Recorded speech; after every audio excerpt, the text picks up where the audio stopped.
Welcome to Inspirational Leadership. I'm your host, Kristen Harcourt, and I'm very, very happy to introduce you to another fabulous guest. Today, I am going to be speaking with Viva Asmelash, she, her. She is a passionate workplace consultant and certified inclusion strategist specializing in forward thinking employee engagement, equity centered strategic planning, values driven branding, and critical team conversations. Viva's professional purpose is to create environments where people feel truly seen and are inspired to be the best and most authentic selves.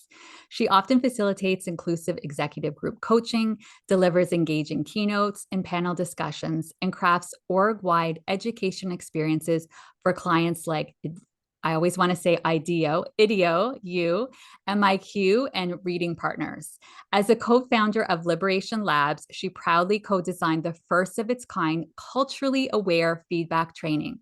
She also co-authored the viral 2023 Harvard Business Review article, Creating Psychological Safety for Black Women at Your Company. Welcome to the show, Viva. Thank you so much, Kristen. Happy to be here. I don't know why every time I want to say IDEO instead of IDEO. It is IDEO, Is it actually. It's IDEO IDEO? you. You're good. Okay. Okay. You're So I good. am saying, because I always wanted to say, I want to say IDEO because it makes me think of ideas when I hear the word IDEO. Yes, yes. Okay. Yeah, So I IDEO am you saying it right. is an arm of IDEO. Absolutely. So Okay. you're all set. Good, good, good. So, welcome to the show. As a starting point, Viva, I always like to give everyone an opportunity to learn a little bit more about you and your story and your journey and what got you to this work you're doing in the world. Yes, absolutely. Wow. Well, where to be? How much time do you all I have? know. No, I'm a Taurus. Yes. So no, absolutely. Well, first off, thank you so much for just making this space and doing the work that you do in the world. I'm really appreciative of that, and just bringing different representations of inspirational leadership, I think is so valuable. So what do I do? So maybe I'll start with what I do and then talk a little bit about how I got here. So I have now co-founded Liberation Labs with my business partner, Michael Greger, and we are most passionate about helping organizations find concrete ways to weave equitable and inclusive practices into their everyday life at work, right? I think that so often this work is, when we're talking about diversity, equity, inclusion work, justice work within the workplace, belonging, um, it feels like these efforts are so challenging to sustain within organizations. And that's because leaders aren't aligned on what the needs are. They struggle to see the connection in their relationship to their daily work. And so we help them to integrate these principles and help them to see those connections in everything from their mission, values, strategic planning, and then just through every function of their organization. So things like manager training and development, employee onboarding, retreats and engagement, strategic planning. And so that's what we love to do. That's what we're really passionate about. And of course, we do some dedicated DEI strategic work and assessment and things like that as well. How did I arrive here is kind of a long story. I've always really been intrigued by and rather good at seeing the connections that other people might miss. Really interested in understanding what motivates someone to take an action of some kind. And so for a long time, that was dedicated to front end people operations. I did a lot of work in employer brand, high volume recruitment strategy. And so even while at the time when my work was really focused on like the front end of things, I always made it my business to pay attention to and have an impact on all stages of employee experience, because I wanted to make sure that there was consistency between the image that I was crafting for people and Yeah. what they would actually experience when they were hired into our workplace. And I like to, I'm just call myself a nosy Rosie anyway. So even when things weren't like under my job description, I always had questions about like, tell me more about this area. And I just paid attention to and understand the nuances that come with having diverse identities in the workplace, especially marginalized identities, right? And so myself, I'm first generation Eritrean American. My family's emigrated here from East Africa. My mom was about 6 months pregnant with me when she came to the States. And I'm the only one of my immediate family members that was born here. So I've always sort of had an awareness and a lens that was shaped by all of these experiences, right? So I think that there is a particularly unique experience that Black immigrant families have in this country of being an immigrant, obviously, to an entirely new land, um, but at the same time, then being sort of on the edge of um, the spectrum when it comes to privilege based on skin color, right? Which is something they did not likely experience in the same way in their home country. So that has always been something that has been sort of weaving its way through my entire experience and shapes the work that I do now. Yeah. And lastly, I'll share just from a personal perspective, because it informs so much of my work, that I've also had the really unique responsibility of supporting multiple family members through health journeys, Mm. right? Which has really illuminated the dire need for anti-racism work in our healthcare and in our legal systems. And it's what's really led me to being a super active, advocate for mental health within the workplace, Yeah. or out in the community. And so, yeah, so I really see my purpose being like the intersection of all of those things. Yeah. Yeah, it's so interesting to see how you get there, how all of these different things on your chapter, how they all come together. But I'm sure you wouldn't have been able to predict 10 years ago, this is where you would be. But then when you look back, it's like, of course, you can see all of those connections. And Moments, right? it's interesting, even from the employee experience perspective, I really connect with the kind of the frontline recruitment. I remember when I was doing a lot of work in talent management, and organizations were saying we want to have high potentials, we want to have high performers, we want to have the best people working for us.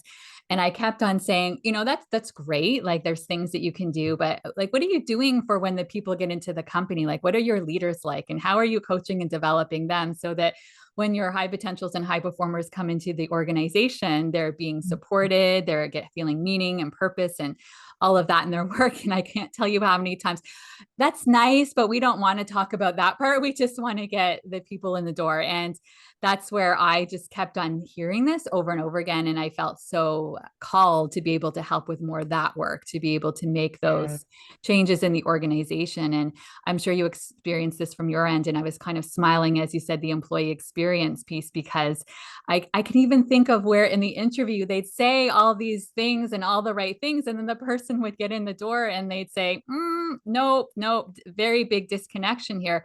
And you Mhm. think to yourself, I'm sorry, like what are you trying to achieve there? Because then when they come and see it's not what you say it is, they're not going to Yes, say. exactly. And that becomes even more true when we talk about folks with marginalized identities too, right? Yes. It's like, okay, so you put this picture of this Black woman on your website, or this Asian American, person on your site, but there's this like major disconnect. If you're not investing in what the experience is going to be, then that people get so hyper focused on the diversity part of DEI. It's like, oh, just hire diverse populations, right? Or we just made a diversity hire. First of all, one person cannot be diverse, right? Like that, maybe that's a podcast topic for another day, but I just want everyone to be very aware of how they even just use the word diverse or diversity. But becoming so hyper focused on just the diversity piece without paying any mind or any attention or truly investing,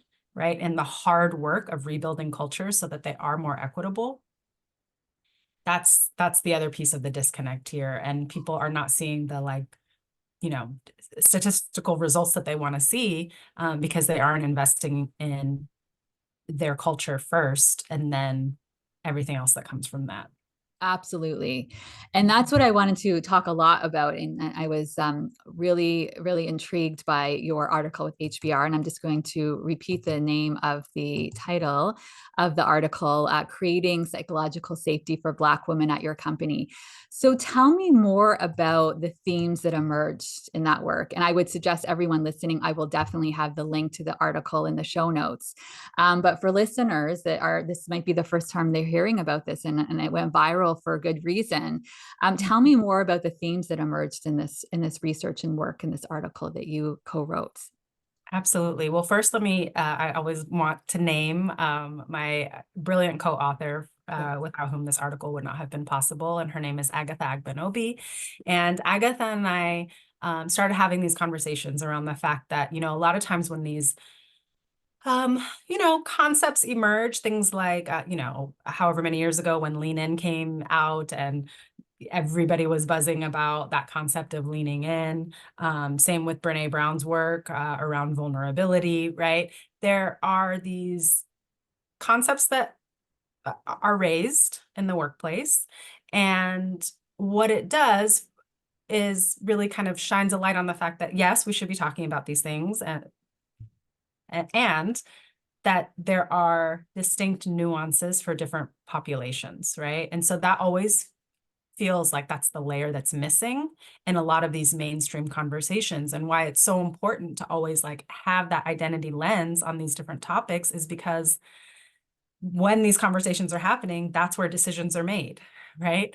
And so if we don't have that lens to say, okay, this actually impacts different people in really different ways, then the people most in need of a lot of these, changes are left out of that process, right? So that was the same with psychological safety and the concept that Amy Edmondson has done an amazing job at Harvard of shining so much light on, and at the same time, how does race impact our differentiated pathways to psychological safety? So that's what Agatha and I wanted to dig into and raise in this article. And first and foremost, more than anything, when we were writing this, what we set out to do was to imagine a Black woman reading this article and for her to feel seen, validated, heard by what she read in that article. And so that was of the utmost importance to us.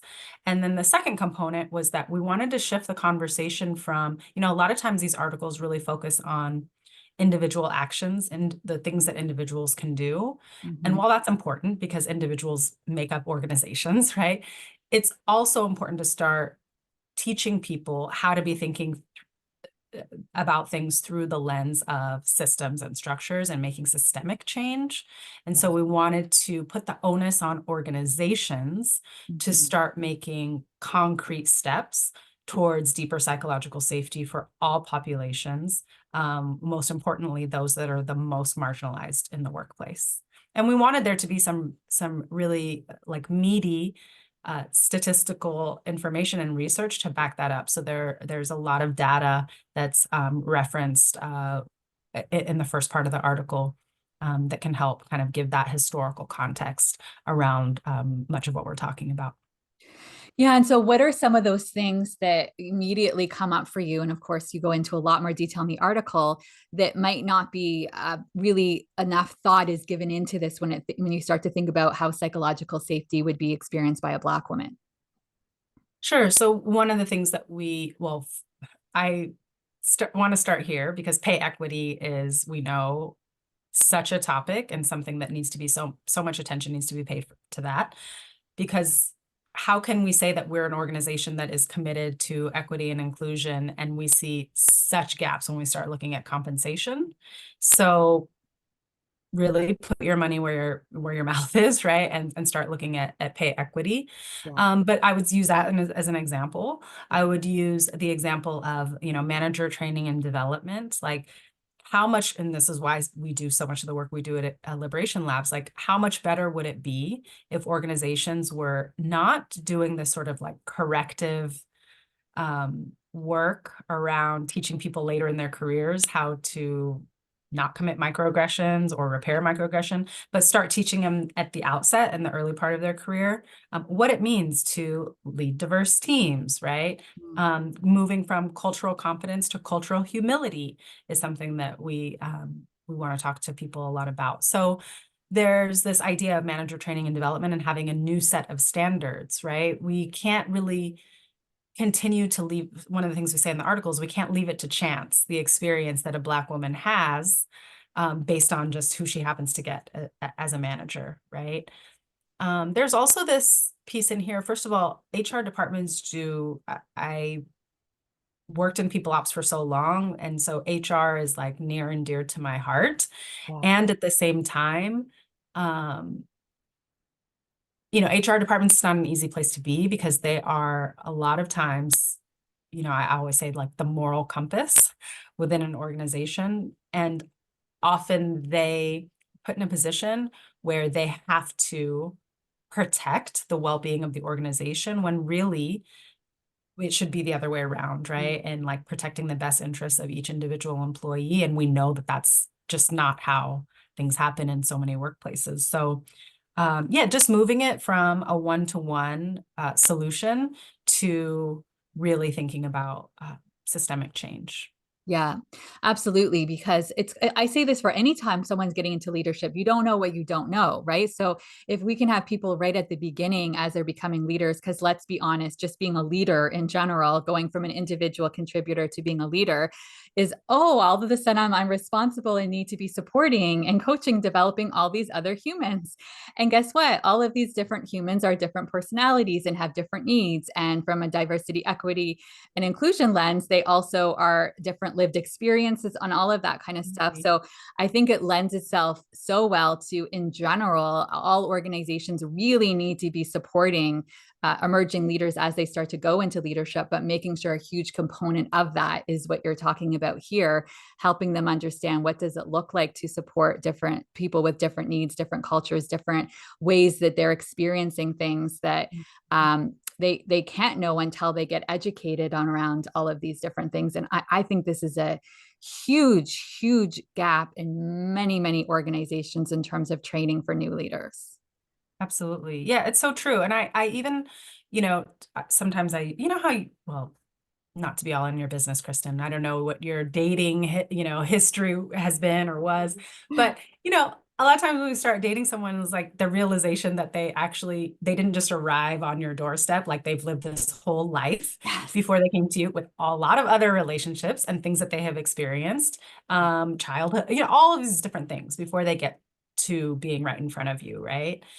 But all of that impacts the way that you two are able to connect, forge relationship, work together, right? All of that is true when in a working relationship too, right? So I always use this example, if you've been told, if every time you ask a question or have a difference of a dissenting opinion, you have been told that you're so smart for having that opinion, you're brilliant for thinking outside the box, good on you for being creative, which we know is most often the white male experience in this country, right?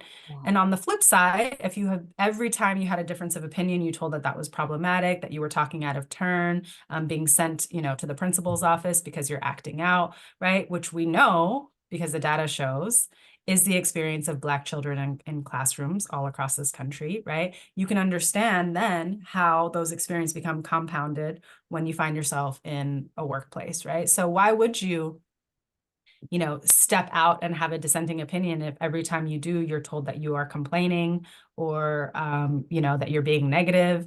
So it's really understanding all of that historical context and having an awareness around it.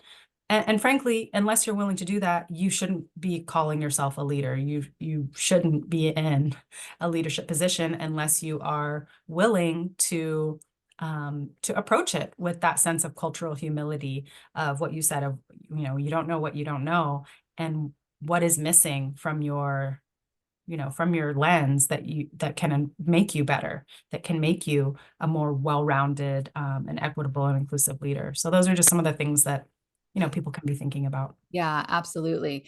And would you say also and I know you said definitely the systemic piece, but do you think also it would be in the organization's best interest to also have more support available to Black women so that they also feel like they can figure out what it looks like for them to feel more comfortable using their voice and being able to share, since they have been conditioned all of these years where they were told not to, and they can't just be told, oh sure, like this is a place where everybody's voice can be heard and shared, where they don't have that same psychological safety because of everything that they've experienced. From your perspective, would you like to see organizations specifically investing in development, coaching, resources for this group? Absolutely. I mean, absolutely. And I would say, investing in one's future, in their skill set. The most important piece is not coming at it from this like paternalistic standpoint of here's what we think you should do, Yeah. right? But listening to people in terms of like what they think is going to be most valuable for their growth and development, and then co-creating a plan from there, right? And people having agency in um, developing the plan that most impacts them, because we know that people are not, right, Black people, Black women are not a monolith, right? That everybody has a different set of needs.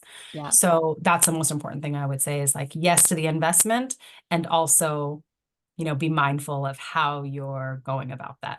Right. Because you can't make assumptions. What that person needs is not what you might think they need. You need to be asking questions around what actually is going to serve them, and not make those assumptions, because I can't tell you how many times those assumptions were not accurate. Exactly, exactly. And, there's this, I think time is an interesting thing to explore through a cultural lens, like our relationship to time and like false senses of urgency and response times within communication.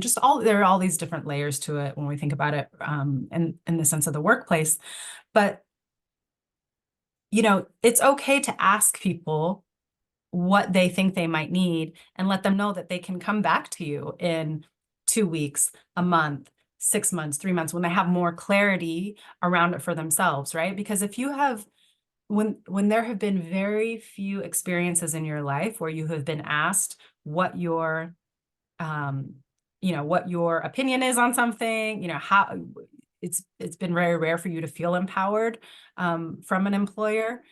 That takes some getting used to, and it takes some time to build trust Yeah. in what someone is asking you. So like making space for that, I think is also important. Like, Yeah. yes, ask people to share with you, and also like make that more of an open door. So it doesn't need to be that sort of like immediate, jump off point.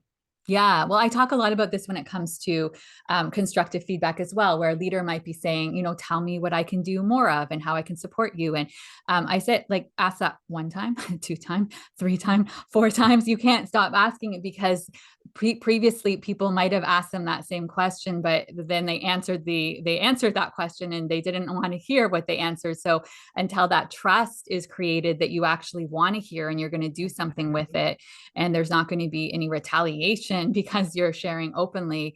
If you really want to create that trust, it's showing that consistency and letting them know, like, okay, if there's nothing for you right now, keep on giving some thought to it. If there's something that does come up for you, the doors are always open. I'd love to hear from you. It Exactly. feels like the same thing you're saying around the development piece, because they might identify, actually, I think I would want more of this, but they need time and space to be able to, first of all, figure out what that is. And do you really have my back? Like, do you actually want to hear the answer to this question?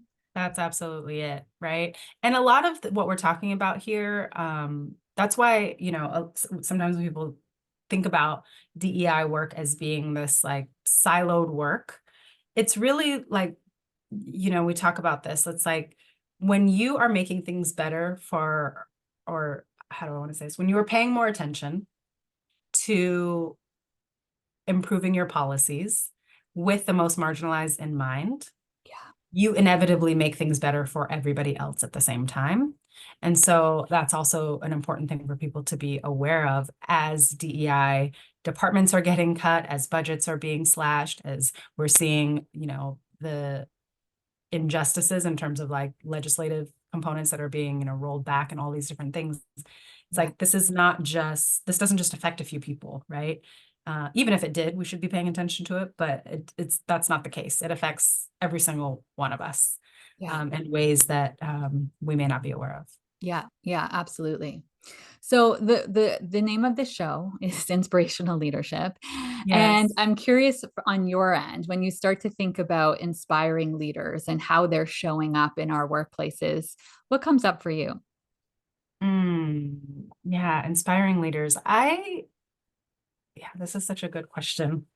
When I think about the people that are the most inspiring, it's actually maybe not what most people think of. It's people that um, really are committed to and dialed into their own evolution and everything that comes with that.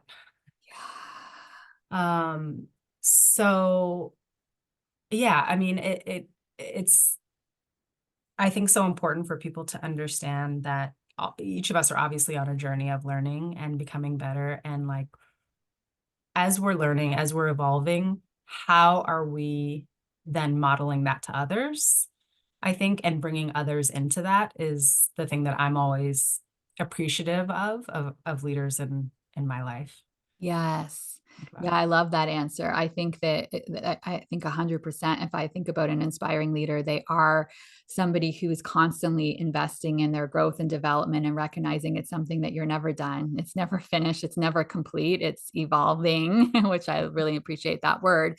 And as they're doing that, there's, I think, a humility that comes along with that too, around sharing where, previously they might have had struggles and how they're learning through those struggles and how they're doing things differently and being able to.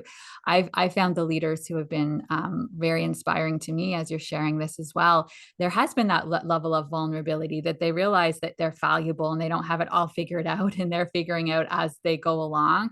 But Mhm. sharing that with others, which also gives them permission to, okay, you are going to make mistakes, but that's part of the journey. But you're still working towards putting yourself out there and making those mistakes in order to continue to evolve.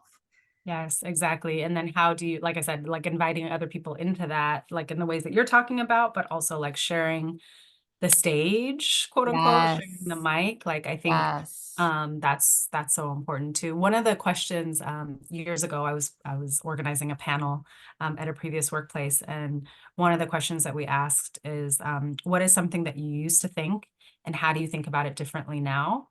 And I think if more leaders were like asking themselves that question and then Mm-hmm. being willing to talk about it in front of others, I Mm-hmm. think that's really what we're talking about here, because people so often think that they need to have the perfect answer all of the time. Um, and especially when it comes to topics of inclusion and equity, and I think it becomes even more important to be willing and open to saying, like, here's what I'm learning. Mm-hmm. Here's how it's impacting the way I approach my work. Mm-hmm. And here's why ultimately it's for our greater good, right? And for us to be as an organization more in line with our values. So there's a lot in there. And I think, even the word leader, I think, is one that we could spend a lot of time unpacking, because what does it mean to be a leader? What makes someone a leader? Is it the power that you have? Is it decision-making power? Is it like, I want us to, as just a society, become even more conscious of like the words that we use and how we're using them, and the picture that comes to mind when we think about who is a leader, right? What are they dressed like? What are they wear? There are all these, we don't realize it, but we have all of these preconceived ideas about what it means to be a certain thing. So Mm-hmm. I think uh, people who are willing to have those conversations, or maybe those are the leaders. Mm-hmm. No, but that's something just to be, mindful of too. Absolutely. I even just pay attention to those days, those moments where I say manager or boss or leader, like why are those different words being used? And when you Yes. start, I talk all the time about how even, of course, there's leadership in terms of title and influence and things like that. But I actually believe every single one of us are leaders in terms of how we show up to everything, how we show up to our Definitely. community, to our families, to in our workplaces. We have an opportunity to decide what we want that to look like and I how we love want to that. define leadership and who we're being. Because I think there's can be so much emphasis on what you're doing, Yes. not enough emphasis on who you're being. And it feels like that's what we're talking about here too, because if you think about who you're being, you're constantly taking a step back and challenging yourself. Like, I don't know about you, like I discover beliefs every day that I'm like, where did this belief even come from? This isn't even my belief. Like this, I Yes. don't even know. Like as you start to uncover it, yet it's operating so strongly in the background without even with me not even realizing it in an unconscious way. But then you start to recognize, oh wow, okay, Mhm. is this my truth? Not really, but it's something that I've been operating with as if it was. Yeah. And how many other ones are back there that I don't even realize that are operating unconsciously. That's it. That's it. And I as you know, became a mom just within this past year. And so that experience provides many opportunities to think about just how we react to certain questions and way, like you said, long held beliefs that we didn't even know were there. Our knee jerk reaction to things that people say to us, especially I think as women, and because I have a daughter, I'm thinking a lot about that, like all types of things, like my relationship to my body, or just like how we're talking about and showing up for ourselves. So I appreciate it when you framed it that way. And yeah, I appreciate that question. Yeah, yeah. And tell me, so I know what an inspiring leader looks like. I'm curious if there have been some leaders in your world who jump out at you that have really been that. So this is those opportunities where you can have a shout out for a leader who really had an impact on you in terms of how they showed up. Well, in the spirit of what we were just talking about, I want to shout out my dang self, like, I mean, I think, I don't know if you saw a couple of years ago, or not years ago, a couple of months ago, Yeah. the actress Niecy Nash Butts, she won an Emmy. And did you Yes. see her Yes. speech when I she love said, it. yeah, she said, I want to thank myself, and when she did that, every muscle in my body like reacted, Yeah. and afterwards she was asked in an interview, why she said that. And what she said was something that I think about a lot, which is because I'm the only one that knows what it cost me. And that just rings so true for me. And I'm sure it does for a lot of people. Like there have just been so many situations in my life, many of which I was kind of talking about earlier when I was talking about experiences I've had with my family, that no one will ever understand because they're not in my shoes, right? They will never understand like the magnitude of it. And when I say the magnitude of it, that's navigating the care for someone with a mental illness for the over the course of 2 decades, right? Losing my brother to complications from diabetes in 2021, and then needing to keep that truth from my mom because she was ailing in health, and not knowing how that news would impact her, right? Managing my mom's care, Yeah. for her to be a black woman with an accent who's an immigrant, right? And then an aging black woman on top of all of these things, and Mm. who in the last years of her life was in a wheelchair, right? And so what does that look like to be an advocate for her in those like final, handful of years of her life? That is her being in the really like last, couple of months, and then me giving birth to a baby and her passing away 3 weeks later. That these are like so many things that have happened, right? Through me uh, launching a business, having starting to create a family, and all of this. And I don't say all of that to glorify trauma, or yeah, I don't say all of that for like self-pity or any of those things either. It's just really to say that in all of that, I loved myself through every single thing. Like I never turned on myself. I still showed up for myself. I never abandoned myself, right? Or my values, or what was important to me, or my Mm. family, right? Mm. So through every heartbreak, through every death, through every hard situation, there was luckily for me, there was a new morning on the other end. And like, Yeah. what was I going to make of that? And so part of a lot of that was like loving myself through a lot of mistakes. And I'm going to get emotional talking about it, but even just that in and of itself is, I think, so important for people to learn to do. Like when we are scrolling social media comments and we see all these people lashing out at one another, it's like, are they just not loving themselves through their own mistakes, through their own hurt, through their own experiences? So that to me was like something that I am so proud of, that not that I didn't make any mistakes, because I made a lot, but that I still kept myself close Yeah. through those mistakes, and held myself accountable at the same time. And I think to me, that's what inspirational leadership is. It's like, we're going to mess up. but how can we still try to get at the best of who we are?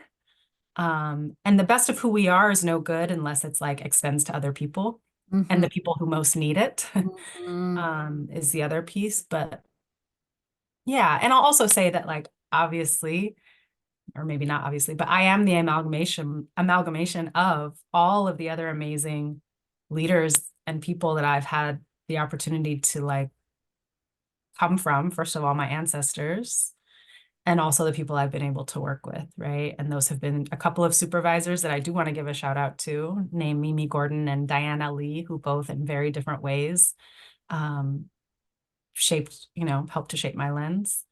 Yeah. So yeah, that's how I'm thinking about that.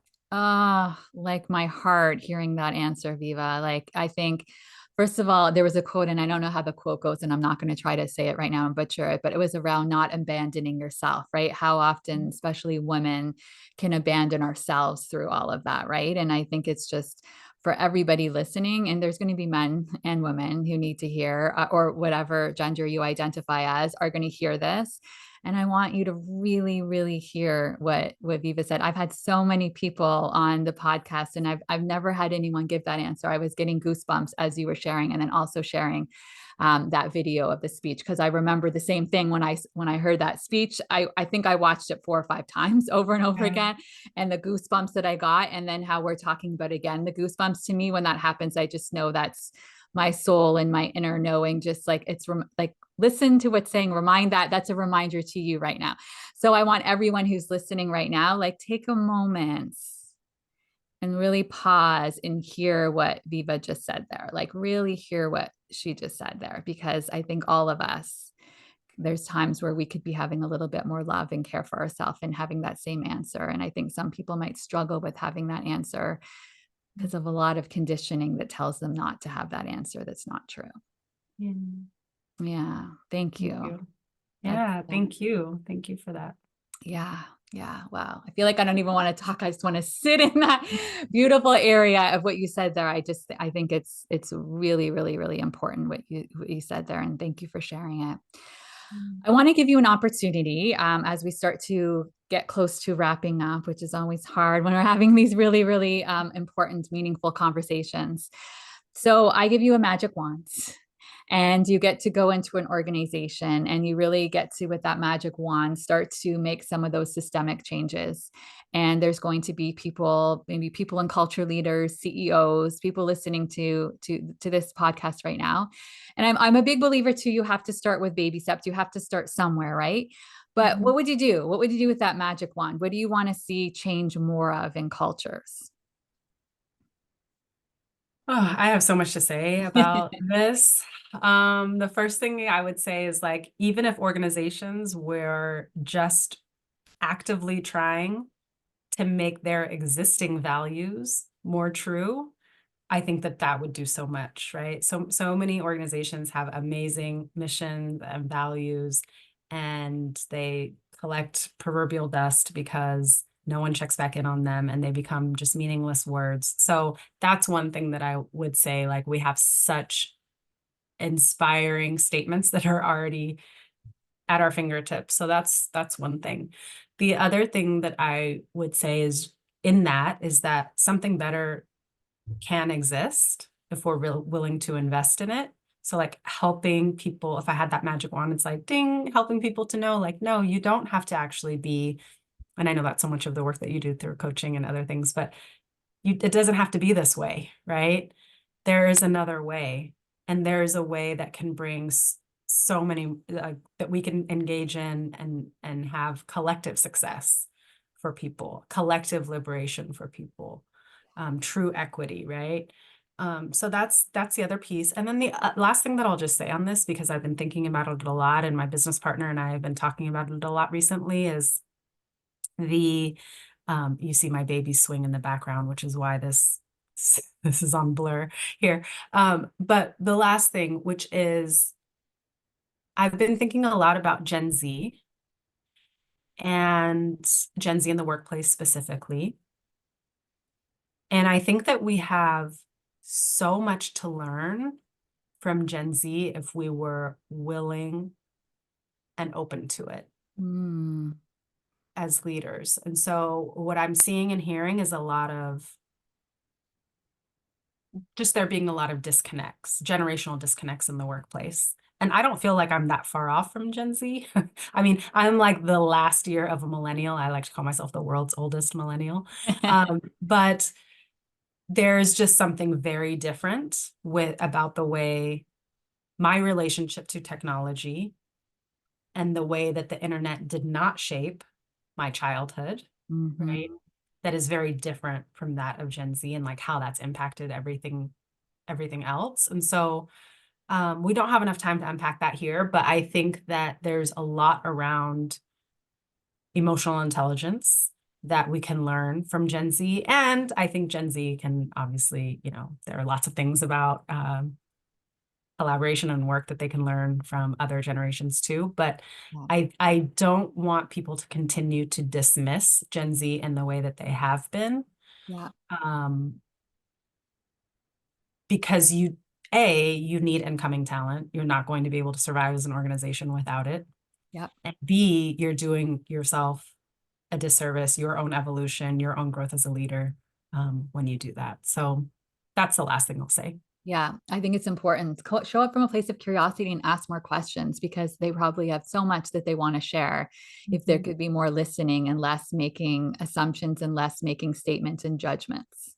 And so much about exactly, and so much about what they're committed to in terms of equity and inclusion specifically, like Hmm. what they're willing to stand by in terms of their Yes. values and how they're Yeah. willing to stand by it. That's the piece that I really want people to walk away with here Agreed. too. Yeah. Yeah. That's important. Where can people learn more about you and the work that you're doing in the world? Sure. So you can visit liberationlabs.co, and it's Mhm. .co, not com. So I want to Yeah. say that.